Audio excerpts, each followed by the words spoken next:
রাজধানীর সবুজবাগ মতিঝিল ও ডেমরা এলাকা মিলিয়ে ঢাকা ৯ আসন, সেখানে দলীয় প্রার্থীদের পাশাপাশি আলোচনায় স্বতন্ত্র প্রার্থী ডাক্তার তাসনিম জারা। নির্বাচনী প্রচারের আরও খবর জানাবেন সহকর্মী রিয়াজ রায়হান। রিয়াজ, প্রার্থীদের আশ্বাসে ভোটাররা কতটুকু আশ্বস্ত হতে পারছেন, তাদের প্রত্যাশা কি? আপনি যে আসনের কথা বলছিলেন, ঢাকা ৯, সবুজবাগ, খিলগাঁও, মুগদা, এটি সহ সেই ৯ আসনে আমরা ছিলাম কিছুক্ষণ আগে। বিএনপির দলীয় প্রার্থী যিনি হাবিব রশিদ হাবিব, তিনি প্রচারণা চালিয়েছেন এবং তিনি যে আশ্বাসগুলো দিয়েছেন বা এর আগেও যে আশ্বাসগুলো দিচ্ছেন প্রার্থীরা, মূলত এই এলাকাটি নিচু এলাকা এবং এখানকার বেশ কিছু এলাকা রয়েছে যেখানে মূলত এখনও জলাবদ্ধতা হয় বা বর্ষাকালে শুধু নয়, বছরের 12 মাসেই বলতে গেলে পানির নিচে তলিয়ে থাকে একটি অংশ সেই অনুন্নত এলাকা। এবং সেই সিটি কর্পোরেশন বলতে যেটি বোঝায় বা নাগরিক সুবিধা বলতে বোঝায়, সেই নাগরিক সুবিধা থেকে একদম বিচ্ছিন্ন একটি জনপদ বলতে গেলে এই যে খিলগাঁও যেটি রয়েছে ঢাকা ৯ আসনের অনেকগুলো এলাকা।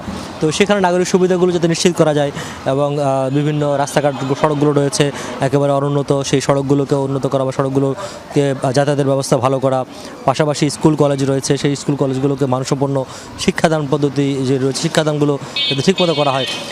পাশাপাশি যারা নিম্ন আয়ের মানুষ রয়েছে এই আসনটিতে, সেই নিম্ন আয়ের মানুষের ভাগ্য পরিবর্তন বা তাদের কর্মসংস্থান থেকে শুরু করে এই যে প্রতিশ্রুতিগুলো দিচ্ছে মূলত নাগরিক সুবিধার জন্য, সেইগুলো যাতে বাস্তবায়ন হয়, ভোটাররা সেগুলোই চান। এবং যেহেতু আজকে মূলত জুমার নামাজ এবং ঈদের আগে দুঃখিত, আসলে নির্বাচনের আগে যেটি বলা হয় যে যেমন ঈদের সময় যেটি বলা হয় যে রোজার সময় আখেরি জুমা, আর নির্বাচনের জন্য এটি একবারে আখেরি জুমা, কারণ নির্বাচনের আগে আর কোনো শুক্রবার নেই। সুতরাং মসজিদ কেন্দ্রিক এটি নির্বাচনী প্রচারণা থাকে বা জমজমাট প্রচারণা থাকে, আমরা যেটি দেখেছি এর আগেও প্রার্থীদের। তো সেই অনুযায়ী প্রার্থীরাও আসলে বিভিন্ন মসজিদ এলাকায় গেছেন বা মসজিদে চলে গেছেন জুমা নামাজ আদায় করতে। তারপর পরে সেখানে হয়তো ভোটার যারা আছেন তাদের সঙ্গে মত বিনিময় করবেন, তাদের সাথে নির্বাচনী আলোচনা করবেন, সেটি রয়েছে। আমরা এরপর এসেছি এখন ঢাকা ৮ আসনে, যেটি মূলত পল্টন, রমনা এবং মতিঝিলের একটি অংশ নিয়ে পড়েছে।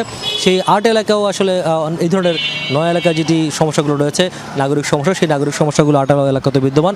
এখানে বিএনপির স্থায়ী কমিটির সদস্য মির্জা আব্বাস প্রতিদ্বন্দ্বিতা করছেন, পাশাপাশি জামাতের নেতৃত্বাধীন 11 দলীয় জোট থেকে নাসিরুদ্দিন পাটোয়ারি আছেন এই আসনে প্রতিদ্বন্দ্বিতাকারী। তো এই দুই প্রতিদ্বন্দ্বীর মধ্যে তারা বারবার আসলে বাকযুদ্ধে লিপ্ত হচ্ছেন, বিভিন্ন সময় তারা ভোটারদের প্রতিশ্রুতি দিচ্ছেন।